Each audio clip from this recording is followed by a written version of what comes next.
So a couple of weeks ago, I had the privilege of going to Mission Arlington with the youth, and I had a really cool experience while we were there. But the further I got into it, the more I realized for me, it really started like back in high school. I took Russian as my foreign language because why not? Well, on day one, I was with my team of youth and we were walking down and they're knocking on doors. I'm really just there to keep people alive. So I'm just keeping an eye on everybody. And I noticed that at that door, there was a man standing outside and he waves and I waved back, and I struck up a conversation with him. Well, he put a finger up because he doesn't speak English. I thought he was going to get his wife or somebody inside that would speak English. But he comes back out with a little translator device. But he wants to talk. So we're like having a conversation through this translator device, which was really cool. He asked what we were doing there. I told him we were on a mission trip. He asked a little bit about that. I told him that we were with a Christian church. And he said in his whole country, he knew of one person that was a Christian. And so we kind of talked about that. And I just had this thought, I need to get him a Bible. I wonder if at Mission Arlington they have a Russian Bible. I knew they had this room of donated Bibles, and I thought, I bet one's come through there. Sure, this is a big city. It's not Ruston. And so I asked her, and she said, we've never even seen a Russian Bible. We don't really have a big Russian population here, but you should probably order one and see if you can get it here in time. Well, this was Tuesday. We were leaving on Thursday. So we ordered it, and I'm telling you, we were before I got to sit down at breakfast, it had been delivered, this Bible in Russian. So then I started getting a little nervous, like, what am I going to do with this, you know?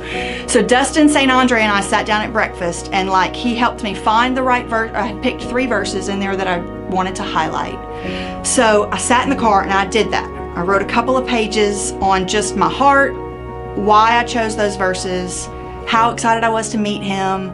And then I lined out just like a simple plan of salvation. And I thought, if he's not home, then, I mean, I do believe the Bible speaks for itself. I believe I could set it there and the Holy Spirit and him could have everything they needed to have.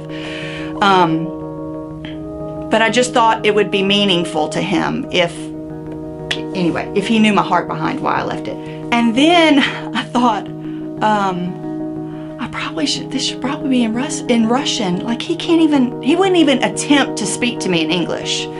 So, but I don't know how to do that. And so I prayed and I asked God for help because I was going to try and translate this letter. And this is where, to me, God just like totally takes over. But writing Russian is difficult. And this is where I get chills. That's why I took Russian in high school. It's because I learned how to write the alphabet. And so I could take the 2 pages that I had written in English, which turns into like 3 pages in Russian, and I could write it fast because we wrote in Dr. Olson's class, if we wrote a sentence in Russian, we wrote 17,000 chapters in Russian. And so I could just like transcribe it quickly. There's no way I would have had time to do that had I not practiced that all those years ago. And it came back like I had done it yesterday. I can't even tell you what the letters' names are, but I could write them. Like watching God go before and just line out set up all these little dominoes was just so cool. And the fact that I wasn't even supposed to be on this team. The only reason I was on this team is because one of our sweet boys in our group got sick the first day. His mama, Karen, was on the trip and she couldn't drive the car to get the kids there, so I drove her car and switched teams. So now I'm on this team. I love being on mission trips because it stretches you and it makes you do things that you're super uncomfortable with, and it gives room for God to do things that I would not allow him to do in Ruston with me. This is one of those things. So I grabbed the Bible and my little letter and all my nerves and Noah, and we go walk into Val's house, and I was nervous. I was nervous to open my mouth. I was nervous to fall flat. I was nervous for him to be offended, all the things. And so I just had in the little translator on my phone, I have a gift for you. And he was home.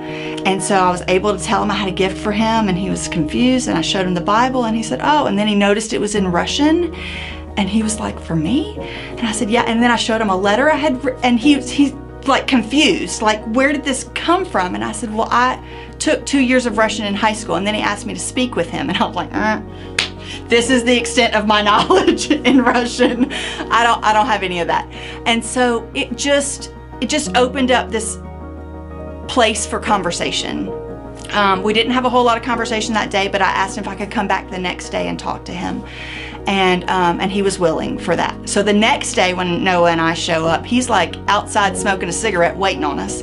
And it was also another reminder for me that we're not always the harvesters. Like, that's not the job. Noah and I's job that day was just to bring the word that maybe tomorrow, maybe next year, whatever, would bear fruit. And that Mission Arlington goes behind us and will follow up with him. All the things I think I choose for stupid reasons, or I feel are wasted, or whatever, that God has gone before and is weaving this like storyline that I don't have a clue where it begins or where it ends or who's part of it a lot of times, but it was just such a neat experience, and I'm really thankful that I was able to be part of it, and